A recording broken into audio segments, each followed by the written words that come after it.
Punta po tayo dito sa mabilisang tanungan at sagutan. Sa loob po ng ilang segundo, sagutin lamang ng mabilis ang mga tanong na ibabato ko po sa inyo. Don't worry, pwede po kayong mag-explain ng kahit kaunti ng ilang mga segundo. Okay. Okay, let's go to our fast talk. Unang tanong, 1 to 10. Between 1 to 10, ano ang grado nyo sa Senado so far? Aha, 4. Bakit? Yung aming contractualization bill natulog sa Senado. Ay yung Magna Carta of the Seafarers ay naka-insert yung posting of the ban. Maski panalo ka na, ikaw pa magpo-post ng ban bago ma-execute. So, mali naman yun. Alin ang unang masosolusyonan? Endo o traffic sa EDSA? Ay kinakailangan talaga naman na solusyonan yung traffic. At siyempre yung Indo kasi buhay ng mga manggagawa yan. Pero ano sa tingin nyo yung unang masosolusyonan dun sa dalawang problemang yun? Para sa akin ay unahin natin yung security of tenure ng mga manggagawa na madali na mga gawa ng paraan kung may batas lamang tayo. Taas sahod o regularization? Pili po kayo. Siyempre, regularization muna siguro.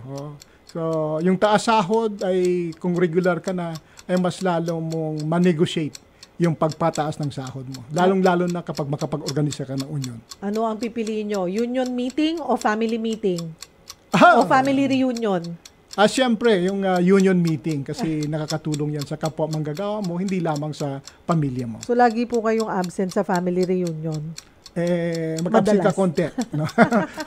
Mag-absent ka hindi naman all the time. Kaya lang madalas. Nauuna po yung mga pagtulong sa mga gagawa. Empleyadong may attitude pero magaling o empleyadong mahina pero masipag? Nako, depende siguro sa trabaho yan. No? So, hindi absolute ang ating answer dyan. Maging mabuti o maging tama? Siyempre, dapat tama para mabuti kayo. Kung mananalo ka sa loto, anong gagawin nyo sa pera? Nasa 150 million na daw, mahigit yung 658. Kahapon kasi hama namin ng PCSO, Attorney Matula. Gawin ko yung pondo para sa pag-organisa ng union, para makatulong sa maraming mga manggagawa. Lalo na sa Federation of Free Workers, nangailangan kami ng organizers na marami. Kung may soundtrack ang buhay mo bilang labor leader, anong kanta yun? Nako. Anong kanta yun?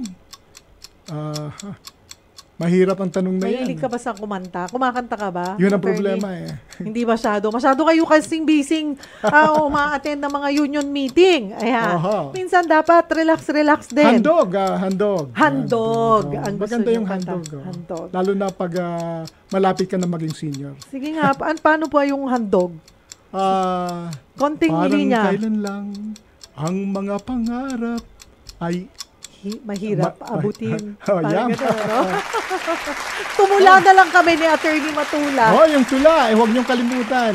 Yung mga Batanggenyo, tula. Basta marunong magtumula, hindi makakalimutan ang matula. Kung hindi ka labor leader, ano ka ngayon? Siguro naging sundalo ako o pari. Na naging makakatotohanan yung maging sundalo kasi reserve officer ako ng Philippine Army sa Technical Brigade ng AFP Reserve Command. Attorney Sonny Matula, ang aming panghuling tanong, bakit ka dapat tanggapin sa Senado? Nasa kapangyarihan ng mamamayan yan. Hindi nila ako ikahiya.